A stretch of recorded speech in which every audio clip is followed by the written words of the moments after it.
Herzlich willkommen bei Vegan Queens, dem Podcast von und mit Sophia Hoffmann.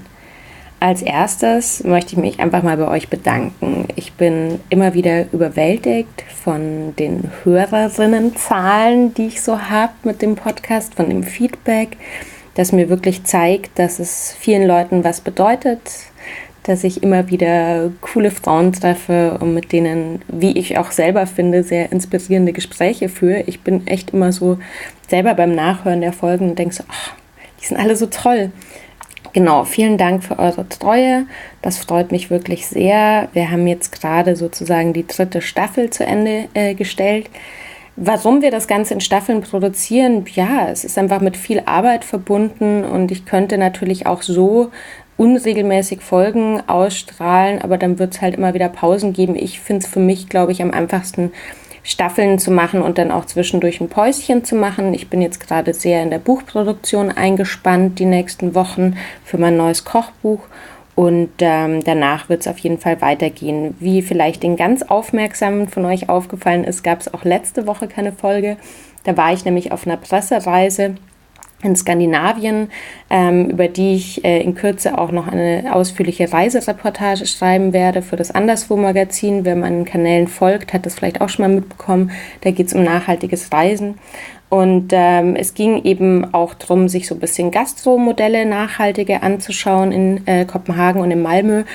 Und ich habe in Kopenhagen die wunderbare Trine Hahnemann getroffen. Das ist eine Köchin und Gastrounternehmerin. Die ist jetzt nicht explizit vegan, aber arbeitet sehr nachhaltig, arbeitet mit lokalen Produzenten. Und was mir an der besonders gut gefällt, dass sie einfach eine sehr starke feministische Einstellung hat, eine sehr soziale Einstellung. Und ich viel auch mit ihr so über ihre Arbeitsphilosophie gesprochen habe. Und Trine ist, glaube ich, so Mitte 50 und die ist für mich echt so ein totales Role Model. Und ich hoffe, ihr habt genauso viel Spaß und Inspiration aus dieser Folge wie ich. Will mich an dieser Stelle auch nochmal ganz lieb bei Serien bedanken, die auch den Blog hat, serientogo.de. Gerne mal vorbeischauen. Serien hat mir in der aktuellen Staffel geholfen und hat die Folgen geschnitten und produziert und hat mich sehr unterstützt in dieser Arbeit. Und vielen Dank, Serien. Viel Spaß bei der heutigen Folge und bald geht's weiter. Und ach ja, wenn euch gefällt, was wir machen, ne? Ihr helft uns wirklich sehr, wenn ihr uns ein positives Ranking, Bewertungen auf iTunes hinterlasst, Kommentare, Feedback, einfach die Sternchen drücken, das hilft uns sehr, um weiterzumachen und auch Sponsoren zu finden. Danke. We don't scream at anybody here. If you scream at a person, you get fired. Mm-hmm. Mm-hmm. So we don't have that kind of kitchen thing.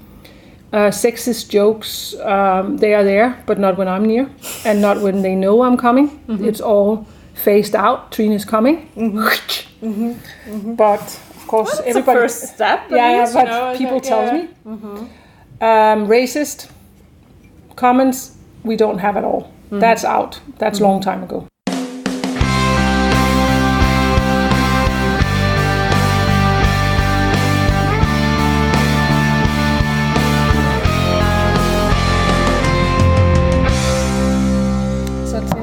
Really say I was reading your interview in the German newspaper Süddeutsche Zeitung, and I just want to start there with a compliment because you're really such a role model for me. It's just amazing how you.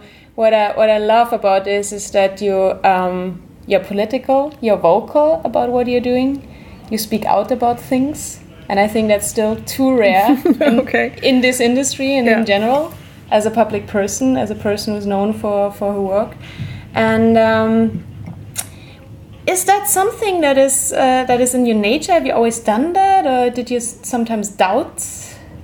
I was brought up on what you today would probably call the extreme left-wing environment. Yeah. So my parents I lived in a commune as a child, and my parents were very politically active all through my life. So I'm, in the 60s and the 70s, I was brought up with all these, you could say, classic left-wing issues: female rights, refugees, better division of less, you can say, more equal, and social responsibility. So in that sense, it is part of my DNA. Yeah. So it's just never a question to. No, I'm probably more center left than my parents were. Not probably, I am, because a lot of things has happened since the 70s and the early 80s, and things look different now. But you can think, if we talk about the environment, the left-wing movement really did believe at that time that they would be that we would fix it. Very naively, they thought. The way I'm brought up is that when you are grown up, it will all look good. We will, we are on this journey, all the marches against nuclear power plants and all of that, start there, but also the whole cleaning up the waters, stopping using pesticides, buying organic food, and I often tease my parents about how wrong they were. And they are, of course, they feel both very defeated. And my mom, I think my mom has a borderline depression about the world right now. She thinks that, she feels that all her life has been close to, what was it all for now? So the result did not come through. It did not. And I try to, especially with the women's rights, of course we are not there yet. If they hadn't had that, that's their if you look at that generation, that is their most successful agenda. Absolutely. And I think people forget it, that my mom couldn't get married without, and she couldn't get a bank account and she couldn't get a flat without being married. Yeah. She couldn't move away from home as 18-year-old and get her own flat and her own lease. And I don't think people forget that is 50 years ago. Yes, exactly. There's so many examples for that, like that, rape within marriage was only getting a criminal like in the late 90s in Germany and stuff like that. And we all tend to forget these things. Yeah. And I also, talking about feminism, I also think, like all these, as they are called, the waves, it comes in waves. And, it's like if you fight for the environment or for feminism, it just, there's, maybe it's the nature of it that there's a backlash and then there's another, protest. And it's probably a very natural thing, maybe. But still, things are changing. And also with environmental causes, I think right now, because we have to, we just talked about the weather when I arrived, and it's quite obvious that this is not the normal weather that it should be in Middle Europe around this time. Similar with me, I also came from a background where I grew up with all these things, so it comes supernatural also to the whole zero waste things. I try to be sustainable in what you're doing. This just zero waste didn't exist as an expression, but it's the same thing, and I think it's natural that this goes into your business. So maybe we just talk directly about your businesses. So what I found when I read your article in the German newspaper, it's very much for me the topic of social sustainability, which I would call, I feel, is that an expression you can, rely to, or is that... I think it's very difficult in the sense that that's the most difficult part of running a business is to manage other people. And I don't think you can say you have a sustainable business if you haven't at least try to do the right thing, if you can say it like that. But for me, it's you can say the biggest problem we have in our part of in food businesses, there is a limit to how much we can pay people because we can't charge. If somebody goes in here and sits and eats, the true value of that meal is not the price. Because if I charge the true value, nobody would buy it. Because we're not prepared to pay. We're prepared to pay a lot of money for an iPhone. We don't question that an iPhone cost, I don't know, 300 euros or how much it is. Anyway, have one myself. It's not like that. But we don't question that. Yes. We don't question prices on really high fashion and stuff like that. But we question prices on food all the time. And that makes it very difficult because this is a low pay area. So the way I look at it, I try to just make sure people get paid what they have to get paid, maybe a little more, that you grow, that we look into, if you're a dishwasher, Are you going to keep on being on a dishwasher, or can we move you into the kitchen at some point? Like we do that a lot. We have that here. We have it in the whole business that I have. If you're more than 28, 27, we offer a pension, because I feel that if you're here in your mid-20s and you are just here for a year or two, I can't really afford it. So, but if you stay in it and you are here to have a career, we do offer a pension. So things like that is the way we look at it. And then of course there's the work environment, and I think that's probably the hardest part to get right, because people work in this business. You don't have your own office, you don't have your own desk. You are in a kitchen area of other colleagues you have to stay next to 7 hours a day. You spend more time in the same room with your colleagues than you do with either your partner or husband or whatever you have. So all these issues goes into it as well. And people are very very different in the amount of pressure they can take, or how you should speak to them, and all of that. And we think a lot about it. We don't scream at anybody here. If you scream at a person, you get fired. So we don't have that kind of kitchen thing.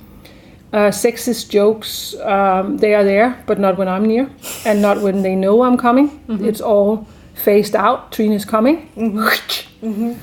But of course, well, everybody. The first step. But people tell me. Racist comments, we don't have at all. That's out. That's a long time ago.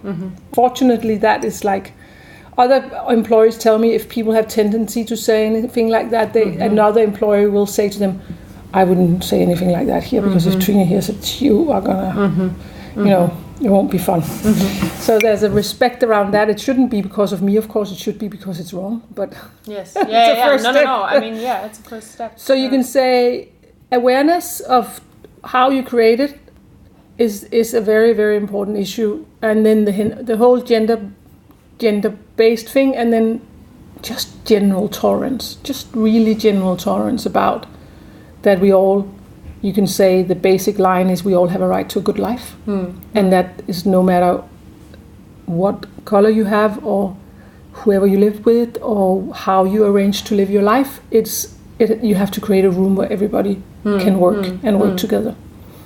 So, and I will say the best way to do that is for me to tell people about it, but also to respect it myself. So but it's also a moving target, because I also get angry, and I don't shout at people, but I take them aside and say this is not okay and this is not good enough, and that might not seem fair to them. Lots of, it's not like I don't have employees who think I'm an idiot. I do. So they pay you respect, I guess. No, but management is really, really difficult. And I think management in this business is really difficult, and it's totally overlooked because people are not trained managers. We can't afford that. Recruitment, we don't pay some recruitment agency to find a person for us, because we can't afford that either. So you have so much out in the big business where all the money is that goes on that we don't have. And I'm not saying we should have it, but we are very based about, can you cook?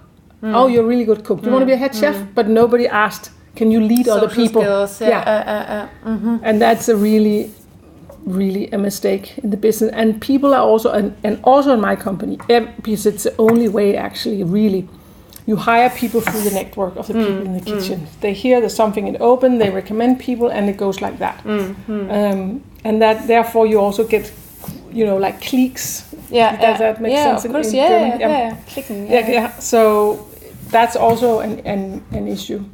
So I will say, to create an environment like that, that's a moving target, and you will never get there. But you can it's like a constant process. And I mean that you just mentioning this, I think, is so crazy, because you just said very general values that should be a value in every business, know, but just the food industry is so far away from these general values that it has become something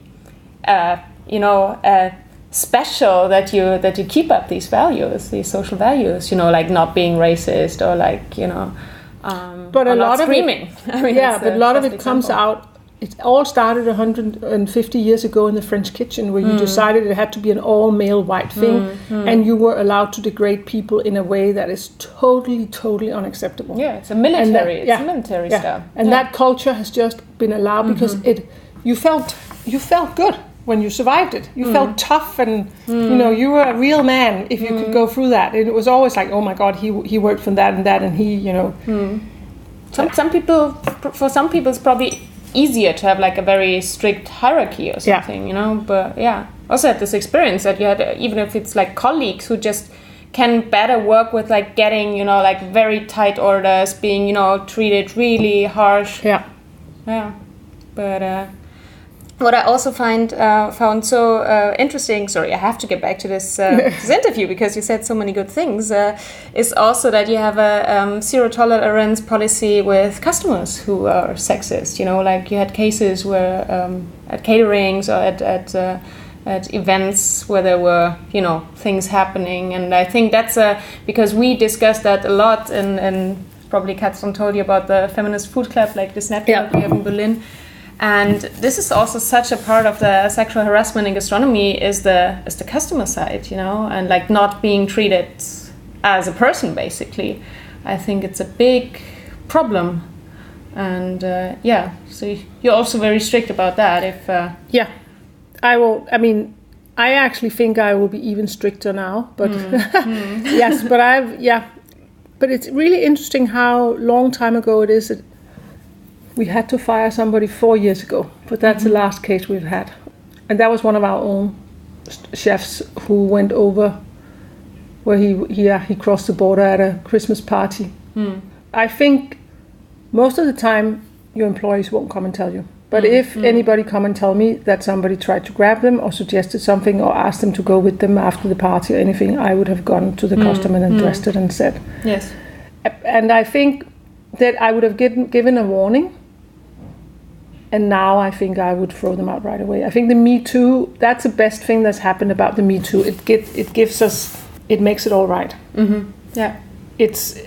Everybody understands now that the line has to be tougher, and it's not just a joke, because in the incidents, and there's been quite a few, you always have somebody arguing, oh, he didn't mean it like that, or that whole, you go into all that, and then you kind of accept it, and you accept apology, and nothing changes, and then it'll happen again. And I think the Me Too movement can help us be much more tough and not tolerate any of it. Yeah, and also like in a society sense, change these things of what is okay and what's like completely taboo and what is not okay. I mean, I at our Christmas party, I said a lot about. I gave a small speech for thanking everybody, like I always do. But then I also had a little Me Too, and the mood after that were not that light, I would say. But anyway, but I really told people that that the awareness made it even, and I wanted all the joking and all the sexist comments to stop completely in the kitchen. And all the guys, they were sitting like this, looking down, like, and most of the women, they were sitting like this, nodding, looking at me and thanking me afterwards. There was not one of the male chefs who came and said anything to me. One said to me the week after, does that mean we are not allowed to flirt? And I said, do you know what? Maybe we should have a break from that. And then we can talk about it in a year. When we have, completely stopped that, then we might make room for flirting again. But right now, I don't think it's a good idea. Very good, very good. No, you're completely right. And I mean, I lost track a little bit. No, and like on the other hand, you mentioned that before also now, but like you said you want to create a climate like people are not screamed at, but you also said that it's totally okay if you have to cry or something. Also the chatting aspect that you mentioned in the interview, like did you think like, I mean not like gossiping in a bad way, but like the chatting and exchanging conversations can be a good social skill kind of thing. But I don't think you can have a company where there's not gossip. And I think it's totally unrealistic. And we all say we don't want gossip. And I'm like, I don't like it. Yeah. But gossip is also a social glue. But it is very important to know where the gossip becomes mean. And I also think sometimes if you go to another colleague and say, oh my God, she's so annoying, I can't stand her today. I mean, yeah, it happens. And I think it's a good way to let out steam. It would be better if you told her yourself, but we are also just humans, and I think we have to remember that as well. So I think Hans Christian Andersen said it like, he said that there was nothing better than to hear bad things about the people you didn't like. It just made you feel human. And it's all you can say, a tendency we all have. And we, of course, to some extent, we need to control it, because then it becomes, too much. But I think in general, if it becomes too much, you have to be able to face the person and own up to it. Yeah. So when people really come to me and complain about another staff, I ask them to go and include that person in the conversation. But they have to solve this thing themselves. Yeah. Going back to your career, you wrote 17 cookbooks, right? 19 now. 19 by now. Oh my God, that's amazing. Do you still remember writing your first one? Yeah. Yeah. Is it still exciting? Or maybe not. Oh, you get a bit more routine, I guess, after. No, it's not routine at all. I think it's very different, because the cookbooks I write now are very different from the ones I wrote in the beginning. So in that sense, it's a journey. And I'm much more confident now than I was. Not that I didn't feel confident because I always felt confident, but I can see it when I look back. That of course I was. I just didn't know. I have my own voice now, and I love writing. And the one I've just written, that comes out in October, about Copenhagen, has a lot of essays in it about growing up in Copenhagen, and I really enjoyed doing that. And I want to move more into the writing and not only the recipe development. But for me, it is still about that I love cooking. I still love to cook, and that's a whole kind of basis in it. And of course, my cookbooks are not rocket science. They are about my life. They're about the food that I eat myself. I mean, you can say, first of all, it's never been more exciting to cook now, and it's much more exciting than it was 20 years ago, because there's so much more available. There are much more. There's so many vegetables that we can get now I didn't even know existed. And if you look at how things I would use 20 years ago, I would never ever eat today. And it's so you move on. In just think about bread. Even though I always thought I baked really good bread, the bread I bake today is much better. The flour I can get is much better quality. So in that sense, that drives it. That's still really, really exciting. But what have really changed is that when I started out, I thought we could win the battle that people would cook at home. I feel we lost that battle. Yeah. People will cook at home for the weekends, and then they will buy takeaway. And more cookbooks are not really cooked after. They are used as reading and to inspiration to what kind of lifestyle you like.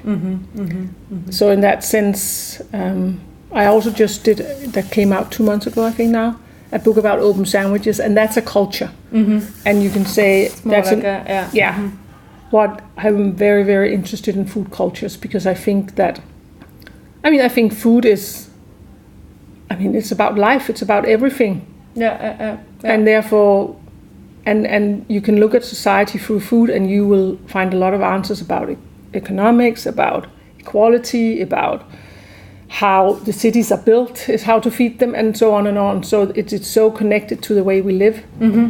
But of course, in many ways, we lost that connection, and that's probably one of the biggest issues we have. Also, because climate change is also about producing food. Yeah, absolutely. And we have no idea, really. Or people do not have that connection anymore.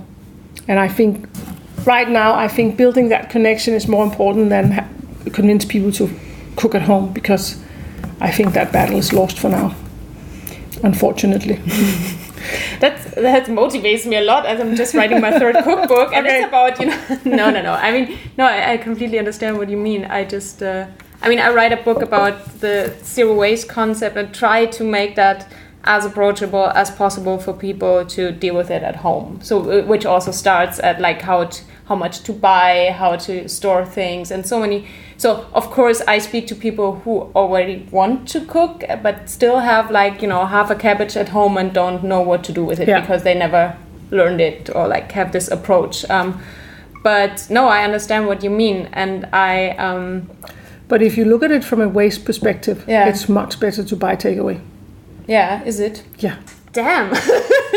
Because then there's very much less waste, because a lot of waste in the home kitchen. We waste as little as possible because we can't afford it. You can afford it at home. And it's really interesting because another perspective, in India, they have a minister for prefabricated food, for what you call it, not fast food, but for because in India it is a huge problem that all families cook from scratch because of the burning of fossil. And they have so much food waste, so they want to make it more a production line. But that's also terrible because so much culture is lost. Exactly, and that's the ambivalence of it, right? It's like precisely. And also I think it's also it is a beautiful skill to be able to prepare your own food. I mean, it's the whole Michael Pollan, thing. And but it's not only a beautiful skill; it's a necessary skill. And I'm not saying that I'm really sad that it's not going the right way about cooking. I think it's a disaster. But I just don't think nobody gets inspired by somebody standing like this and saying, you shouldn't do like this. This is the right way. And that's one thing I really, really learned from my childhood, which I really hated about growing up on the left-wing movement, was there was only one truth. And I thought that was just, I remember, and this is like a really defining moment in my childhood, when I was about 12, 13 years old, my father was organizing a big congress, and the Italian Communist Party were coming, and the bus came with them, and it was very exciting because they were foreigners. And when I grew up in the 70s, we didn't have a lot of foreigners. We had, in our commune, we had some people from Chile and some people from Palestine living with us, but you didn't have guests from other countries very often. We didn't have tourism like we have now. And then all these ladies came from Italy with nail polish and makeup and nice suits and jewelry, and I was just like so excited and happy that you could actually, you're allowed to, dress up and be left wing and look, glamorous and fabulous at the same time. I was just like, thank you. So I think this kind of one truth is very problematic. I think dialogue is really, really important. And when it comes to food, I think right now in Denmark, a lot of families still, they buy half a takeaway and they define homemade in a different way. They will buy some pizza dough and they would buy some tomato sauce and they will put it together and they will set homemade. A table and it's homemade. And people still in their cultures eat together on a daily basis as a family or with friends. And I find that extremely important. You don't do that in the US anymore. Even in UK, it's disappearing. So I think instead of, pointing fingers at people, I would love to help people. And that's also why I have a cookery school here, is to help people come and learn how do you use everything. And you can say, I was taught that because I also spent a lot of time with my grandmother as a kid. And at that time, food had value. My grandmother couldn't afford to waste it. Yeah, exactly. And therefore, I can make a chicken and I can make it last 3 or 4 days because that's how my grandmother did it. And of course, throwing out the waste, the household food waste is an issue, but also just in the canteen business that I run. 5 years ago, we couldn't put a leftover out from the day before. Then we would get a complaint. We can do that now. Nobody, everybody loves to see the leftovers now. So people's minds are changing, and people understand it. And Danes love to save up on something; they can spend it on something else. They love a good offer, and most households in Denmark would be able to at least, spend 1,000 euros or more a year if they looked at their food as. But I also think one of the really big issues when you look at it from a recipe perspective or a choice of how you put your meal together is that we still look at a meal with a piece of meat, some carb, and something vegetable and a sauce. And it takes such a long time to change that, because when you open up a refrigerator and see that cabbage and 2 carrots and some potatoes, I mean, there's a perfectly nice meal, right? there's a perfectly nice meal there, and you could boil it, you could fry it, you could eat it raw almost. I mean, there's so many things you can make out of that. And I think that's also, you need to, and that's the way we work here. We don't think about the meat first and what can we eat with it. We try to put the vegetables first, and broaden out what is a meal. Is also, I also hate the term vegetarian. I hate it. It's like, why is it all of a sudden another kind of food just because it doesn't have meat? Yeah. It's still a meal. And it's really interesting that you'd say that. Here in Denmark, you say that, oh yeah, I'm cooking tonight, but vegetarian. And I'm like... It's like as if this, I mean, I know this the other way around, and I'm like, all my books are basically vegan, so plant-based. Yeah. And I have, I have these conversations all the time, and it's like, also then people say like,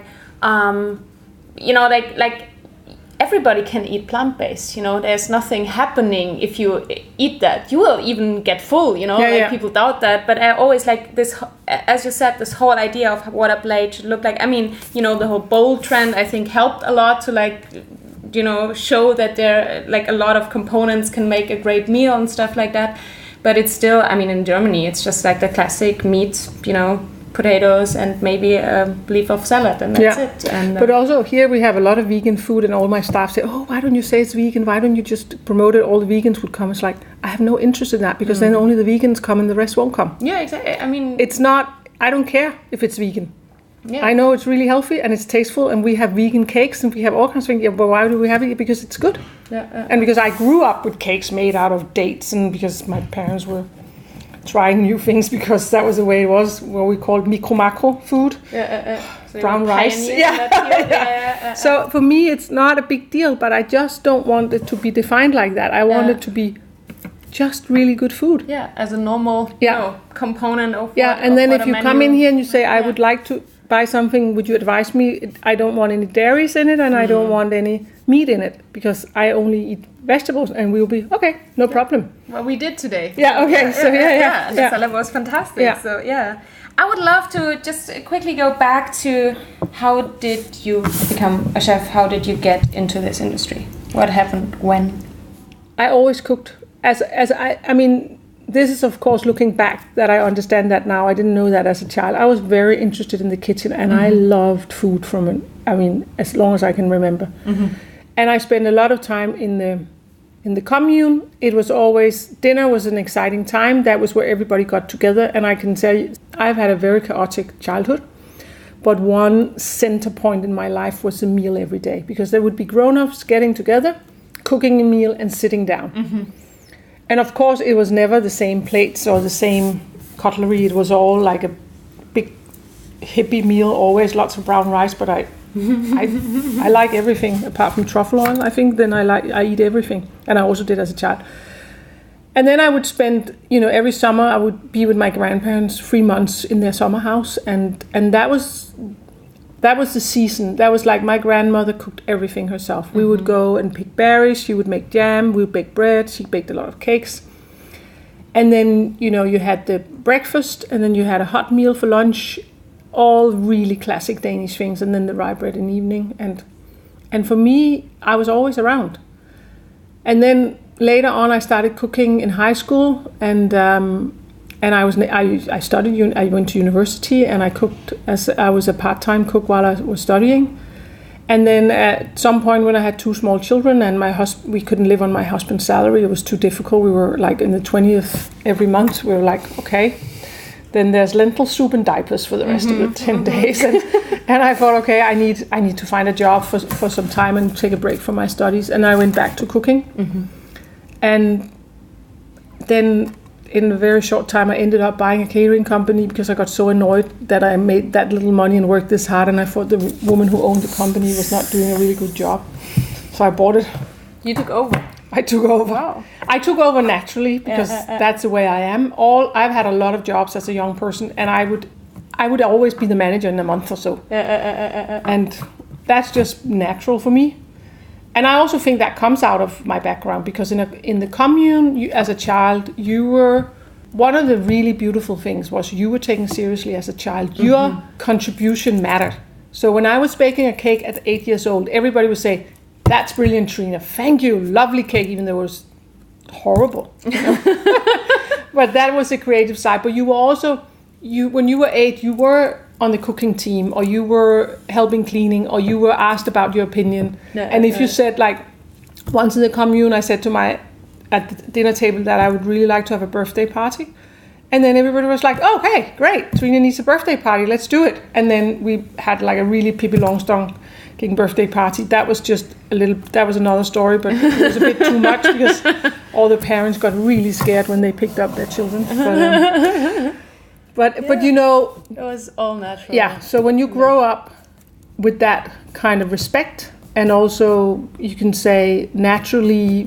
expectation that you will take your part in the But I think that I was never ever planning to do that. But what really made the game changing was that one of my competitors, a guy, he made a canteen company after me, and I was so close to getting that deal, because the managing director, the CEO, he really liked me, and I was providing for his old company, and he said, "I want you to come with me." Then his secretary called me up after the whole round, and she said, "Trine, I'm really, really sorry, but we are going with these other people." And it's because the CEO, he has so many battles he has to take in this company, because he's kind of cleaning it up. And this is one of them he can't take, because all the secretaries in the canteen committee, they voted for this guy, because that year he was like the year of the man in one of the biggest magazines in Denmark. And I was just like, what is that about? I got so angry. So I thought, okay, I need to be known. And then I hired a PR company, and that was only out of spite. It wasn't even a strategic or really, just a really like, okay. That's what counts, you know. Yeah, and then it became a career all of a sudden, because then I had a book deal, and I got a column in a ladies magazine, and then I started doing morning television, and then it was just like, and then 2 years after that or something, I was forced to resign from university, because I still dreamt about going back and finishing it, but did not happen. And now, of course, that's 17 years ago. I think it was in 2003. So it's not 15 years ago.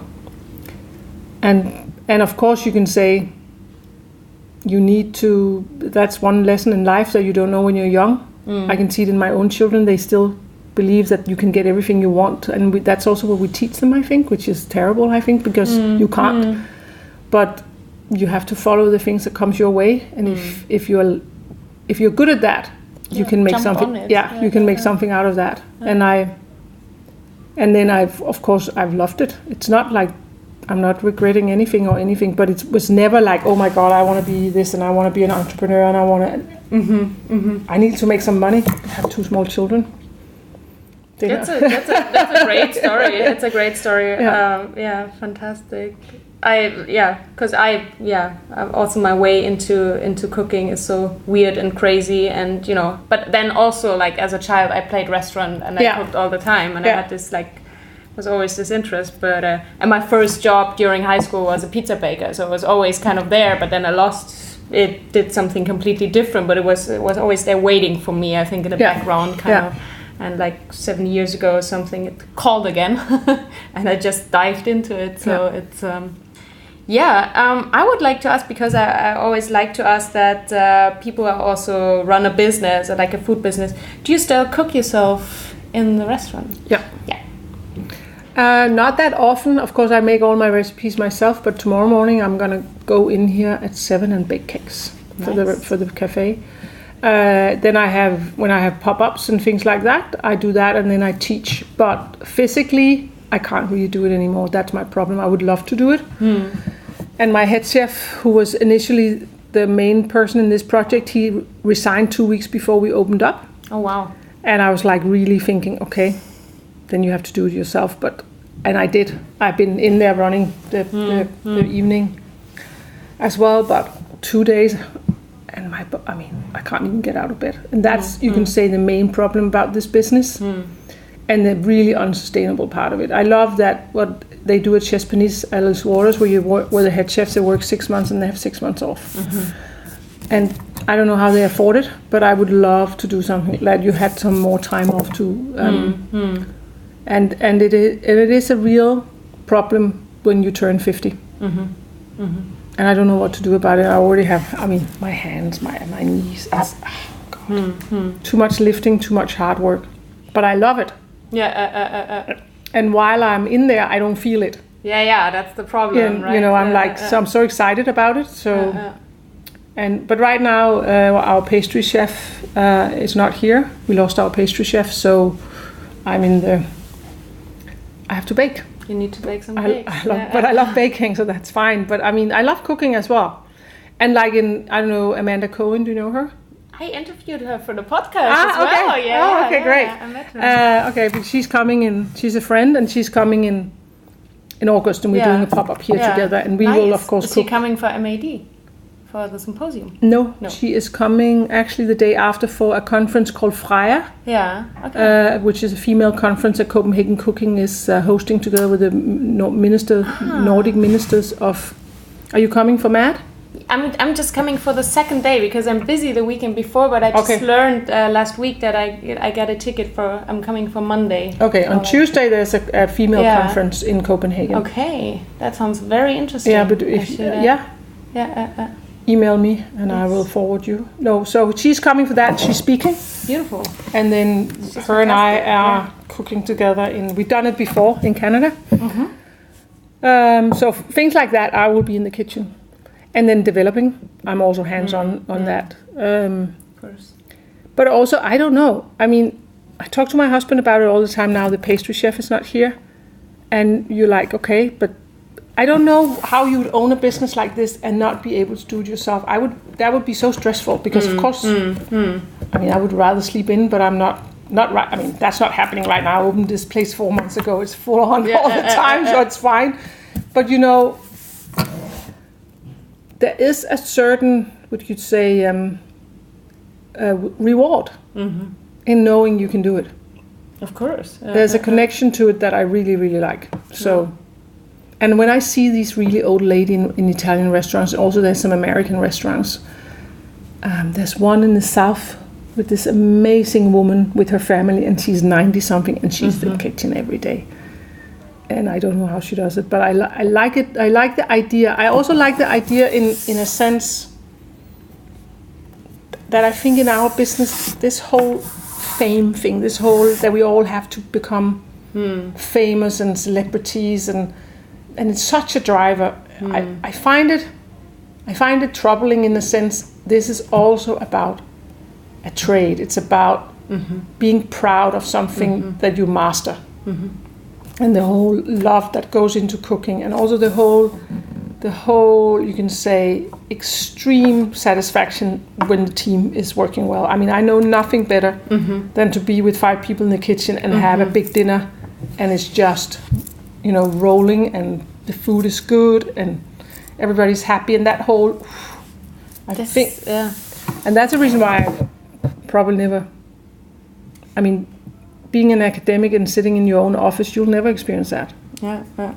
Exactly. And I met Amanda when I went to New York at the beginning of this year, and I was invited.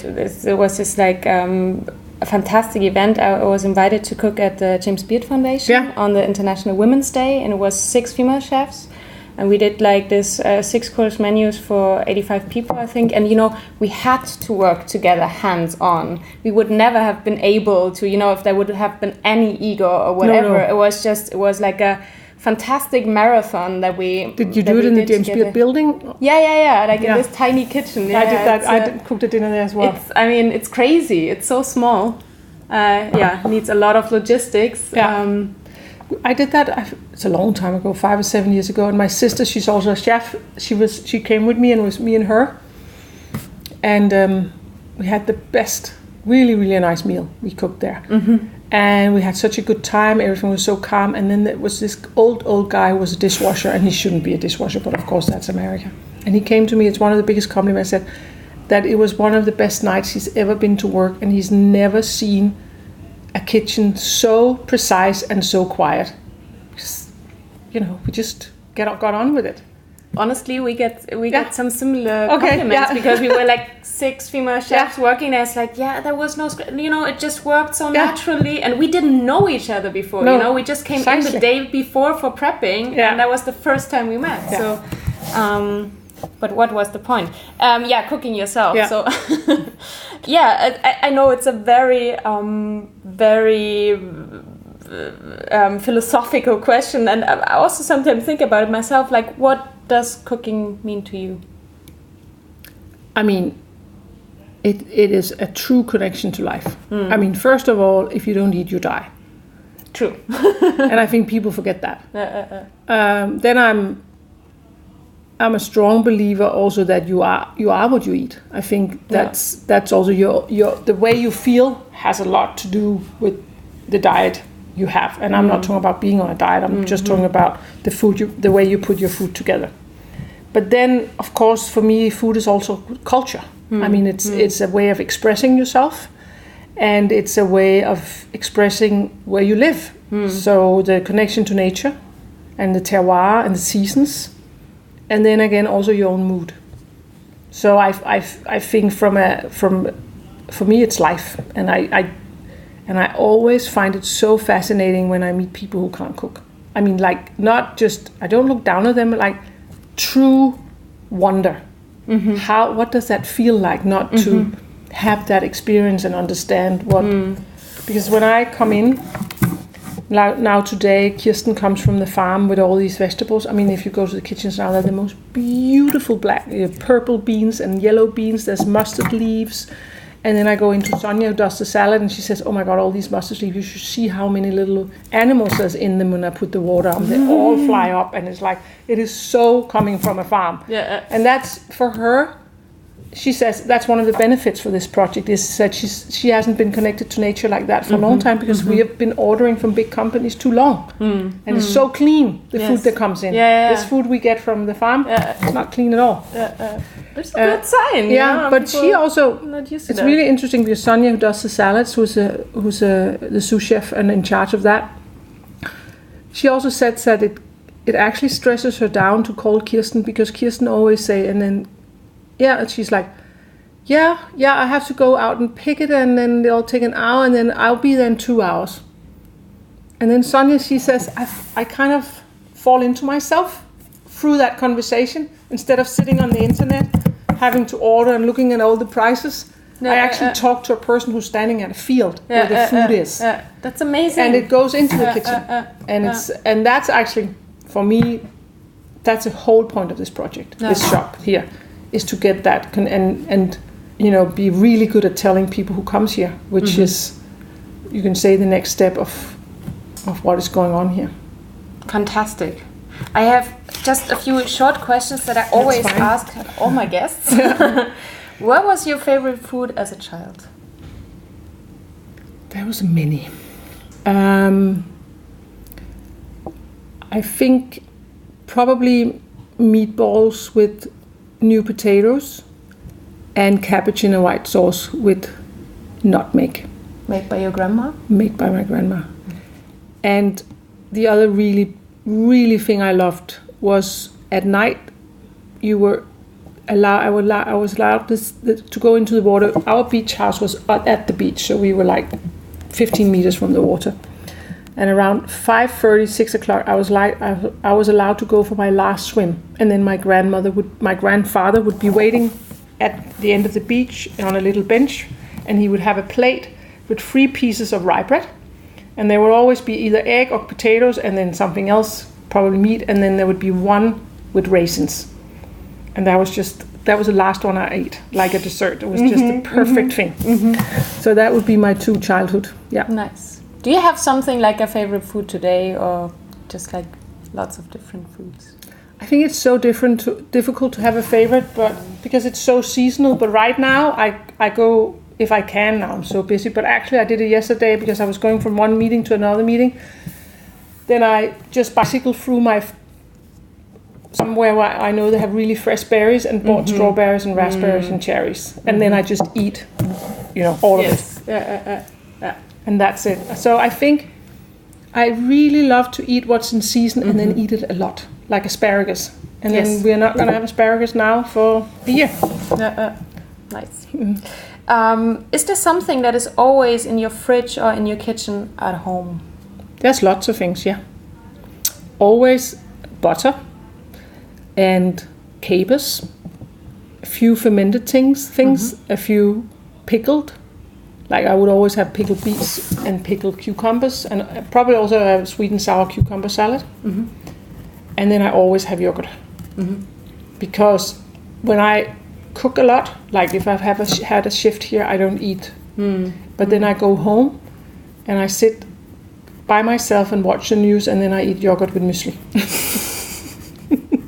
Yeah. I mean, it's a whole, other topic like chefs and eating, and eating habits and that. But that's a good come home. Yeah, dish. And a bit of fruit on top if I have some, but I don't always, especially right now, not right now. But when I was a full-time chef in the kitchen, I would bring home food from the kitchen, or I would go home and cook for my children and my husband. I mean, we shared the cooking, but when I cooked, and I would often sit and eat yogurt with them having dinner, because I just couldn't eat. I think for me, it's not about the actual food, it's about cleansing your palate. It's like you've been tasting all day, and you can't just really get around to having more flavors coming your way. You just need to. Yeah, that's a tricky part, because if you're doing like a long shift, you're not really getting hungry because you're tasting something all the time. But then, like in the evening or in the night, you get hungry, and that's like, and it's not only the hunger; it's also your senses are full. Yes. Like you can't. If you go to see an art show, if I go to an art show and there's 3 different exhibitions, I hate to see all 3 of them because the last 2 ones I won't really enjoy because I'm full from the first one, and it's the same with eating. True. So one silly question, what fruit would you be if you would be a fruit? A gooseberry. Gooseberry? Why? Because it's strong, prickly, and sweet and sour. So it's very realistic. Nice. Do you have something like a mantra or like a, I don't know, like something like a motto? Yeah. I believe that all people on this planet have a right to a decent meal a day. Very good. I think there's nothing more to say to that. Thank you so much for the conversation. Thank you for taking the time. You're welcome. Thank you for coming.